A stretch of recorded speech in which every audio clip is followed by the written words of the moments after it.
Today once again we will start with the name of Almighty Allah. Today's topic is capacitors. But before discussing capacitors, we will first discuss about conductors and insulators. And there is one more term, that is dielectrics. We will first discuss what is dielectrics. ठीक है बेटा? तो सबसे पहले हम discuss करेंगे बेटा conductors के बारे में. What is a conductor? ठीक है बेटा? Those substances which conduct electricity. Those substances which conduct are known as conductors. वो substances जो कंडक्ट करते हैं इलेक्ट्रिसिटी उनको क्या कहते हैं बेटा? कंडक्टर्स. ठीक है बेटा? हमें असल में डिस्कस करना है बेटा behaviour of conductors in external electric field. Behaviour of conductors in external electric field. ठीक है बेटा?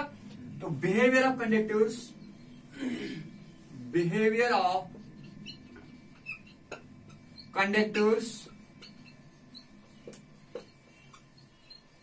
in external electric field.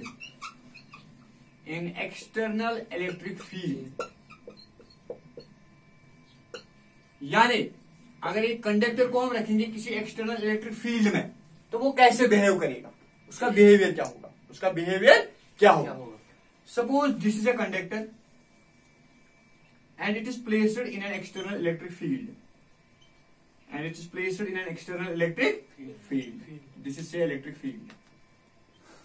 ठीक है बेटा? आपको मालूम है जो कंडक्टर होता है उसमें होते हैं फ्री इलेक्ट्रॉन्स. कंडक्टर उसमें क्या होते हैं बेटा? Free electrons.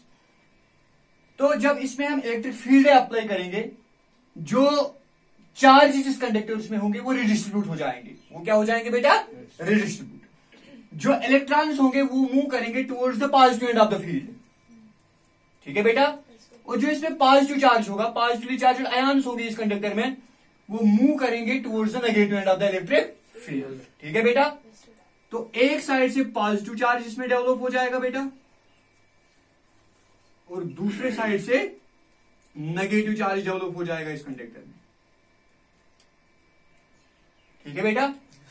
उस वजह से क्या होगा बेटा? इस कंडक्टर में इलेक्ट्रिक फील्ड इनसाइड डेवलप हो जाएगा.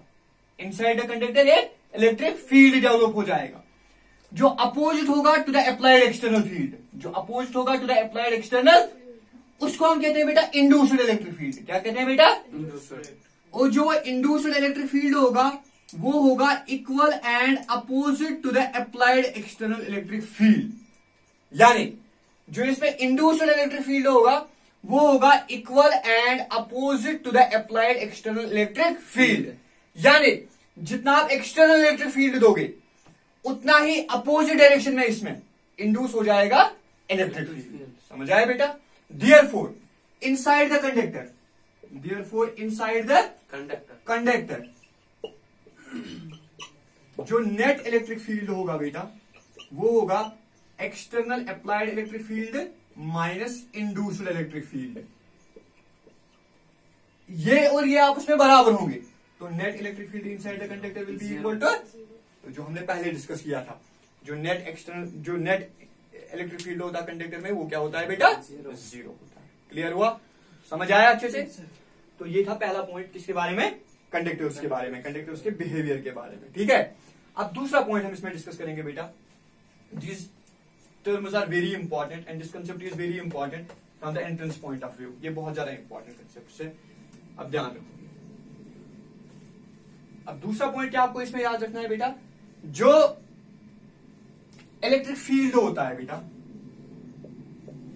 इलेक्ट्रिक फील्ड होता है बराबर minus dV upon dr. That means rate of change of potential with respect to distance. Rate of change of potential with respect to distance. Now inside the conductor the electric field is zero. Therefore dV upon dr will be equal to zero. ठीक है बेटा? अब differentiation में किसकी zero आती है? Constant की differentiation zero आती है which implies V will be equal to constant. That means in case of conductor inside the conductor the electric potential is constant at every point. That means inside the conductor we have an equipotential surface. और हर एक point पे V का value constant होता है. Clear? अच्छे से समझ आया? Now third point, the electric field is always perpendicular to the surface of the conductor. जो इलेक्ट्रिक फील्ड होता है बेटा वो हमेशा क्या होता है, perpendicular to the surface of the conductor, and there is no component of electric field which is parallel to the surface of the conductor. और कोई भी कंपोनेंट इलेक्ट्रिक फील्ड का ऐसा नहीं होता है जो पैरेलल होता है to the surface of conductor. ठीक है बेटा, यहां पे ध्यान रखो, हम इसको कैसे प्रूव कर लेंगे। This is say a conductor, अगर इलेक्ट्रिक फील्ड इसके सरफेस पे भी होता then there will be surface currents, तब इस कंडक्टर के सरफेस पे क्या होती है, करंट्स। ठीक है बेटा, तो इसलिए हम क्या करेंगे बेटा, suppose there is electric field at an angle theta to the surface of the conductor. ठीक है बेटा, जो इलेक्ट्रिक फील्ड है it is at an angle theta to the surface of the conductor. We can resolve this electric field into two components. हम इसको resolve कितने components में कर सकते हैं, दो कंपोनेंट्स में। एक यहां से आएगा horizontal component E cos theta, और यहां से आएगा बेटा vertical component that is E sine theta. Now इस हॉरिजॉन्टल कंपोनेंट की वजह से इस कंडक्टर के सरफेस पे क्या होगी, सरफेस करंट्स। क्या होगी बेटा, surface. But since there is no surface current on the surface of the conductor, लेकिन इस पे कोई सरफेस करंट नहीं होती है, देयरफॉर ई कॉस थीटा किसके बराबर होगा, जीरो के बराबर। ई कॉस थीटा किसके बराबर होगा, जीरो के बराबर। तो E cos theta will be equal to zero, which implies cos theta will be equal to 0, which implies theta will be equal to what, 90 degree. That means this electric field will always be perpendicular to the surface of the conductor. ये जो electric field होगा ये क्या होगा, हमेशा perpendicular to the surface of the conductor. समझ आया, clear हुआ कि नहीं।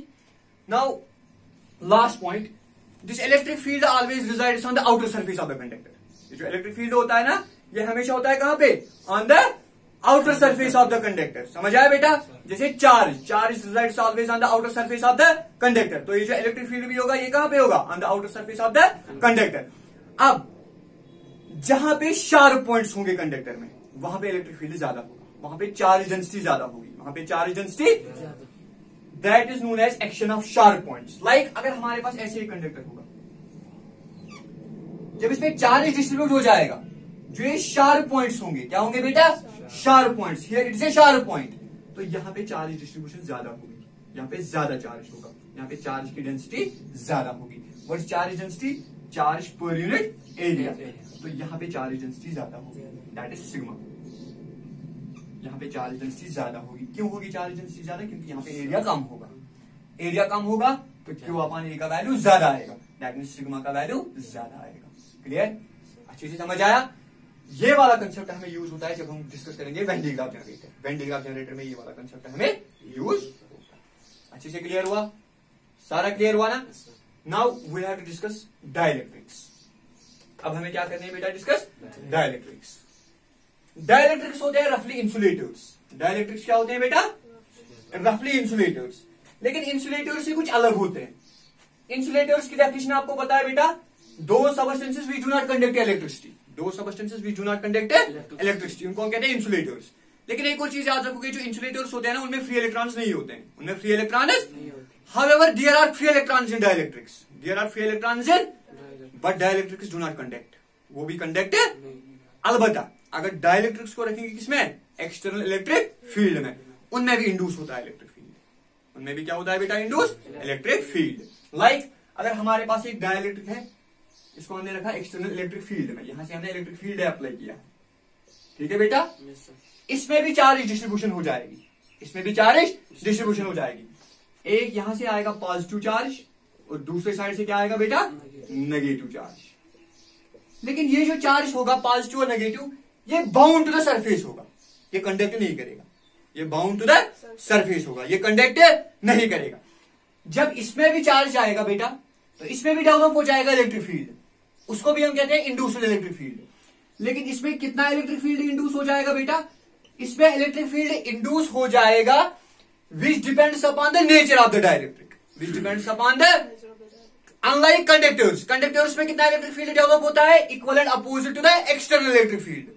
But in case of dielectrics, जो इलेक्ट्रिक फील्ड इंड्यूस हो जाता है, it depends upon the nature of the dielectric, it depends upon the nature of the, therefore जो नेट इलेक्ट्रिक फील्ड होगा inside the dielectric, E net, वो किसके बराबर होगा बेटा, applied electric field minus induced electric field. Clear हुआ बेटा। Clear हुआ? दैट मीन्स ये जो net electric field inside the dielectric होगा वो हमेशा कम होगा, किससे? External applied electric field. समझ आया बेटा? क्लियर हुआ कि नहीं? अब यहां पे हम एक टर्म डिफाइन करते हैं, that is known as dielectric constant. That is known as dielectric constant.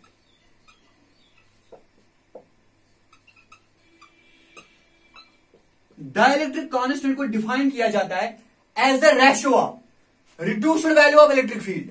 इसमें रिड्यूस हो जाएगा इलेक्ट्रिक फील्ड, ठीक है बेटा? अगर एक्सटर्नल इलेक्ट्रिक फील्ड आपने ई दिया है तो इनसाइड ई नहीं होगा, इनसाइड होगा E minus E P, inside होगा E minus E, that is known as reduced value of electric field. That is known as reduced value of electric field. The reduced value of electric field जो हम लेते हैं, एक उसका ratio और external applied electric field का ratio हम लेते हैं। This dielectric constant is defined as the applied electric field, ratio of applied electric field to the reduced value of electric field. समझ आया बेटा? And this dielectric constant is denoted by K. इसको हम किससे denote करते हैं बेटा? K से. So K is defined as the ratio of applied external electric field to the reduced value of electric field. Since it is the ratio of two same quantities. It's the ratio of two same quantities. Therefore, this dielectric constant is unitless and dimensionless. Unitless and dimensionless. Clear? For example, अगर हम year की बात करेंगे, ठीक है? Year की अगर हम बात करेंगे, ईयर का डाइलेक्ट्रिक कांस्टेंट हम लेते हैं अप्रोक्सीमेटली इक्वल टू 1। कितना लेते हैं बेटा? 1। अगर हम वाटर की बात करेंगे, वाटर का डायरेक्ट कांस्टेंट हम लेते हैं 80 डिग्री सेल्सियस, सॉरी 80, कितना लेते हैं? 80। It is unitless and dimensionless at 20 degree Celsius. 20 degree Celsius में हम वाटर का डायरेक्ट कांस्टेंट कितना लेते हैं? 80। अब examples in dielectrics, mica is a dielectric, air is a dielectric. समझ आया बेटा? एयर को इंसुलेटर कंसिडर नहीं किया जाता है, एयर को कंसिडर किया जाता है डाइलेक्ट्रिक, एंड इट इज रफली इंसुलेटर, एंड इट इज रफली insulator. When this dielectric is placed inside the capacitor, when this dielectric is placed inside the, जो हमें कैपेसिटर डिस्कस करने हैं, ठीक है बेटा? जब डाइलेक्ट्रिक को किसमें रखा जाता है बेटा? कैपेसिटर में। ये वहां पे इलेक्ट्रिक फील्ड का वैल्यू डिक्रीज करता है। क्या करता है? इलेक्ट्रिक फील्ड का वैल्यू डिक्रीज करता है, जिसकी वजह से उस कैपेसिटर की कैपेसिटेंस इंक्रीज हो जाता है, जिसकी वजह से कैपेसिटर की कैपेसिटेंस इंक्रीज हो जाती है। ये आगे हम प्रूव कर लेंगे, जब एक डाइलेक्ट्रिक को हम कैपेसिटर में रखेंगे उसकी कैपेसिटेंस कैसे इंक्रीज हो जाती है। अच्छे से समझ आया? क्लियर हुआ? कहीं पे कोई कंफ्यूजन तो नहीं रहा ना? सारा क्लियर हुआ ना? In next lecture we will discuss now about capacitors. किसके बारे में डिस्कस करेंगे बेटा? कैपेसिटर।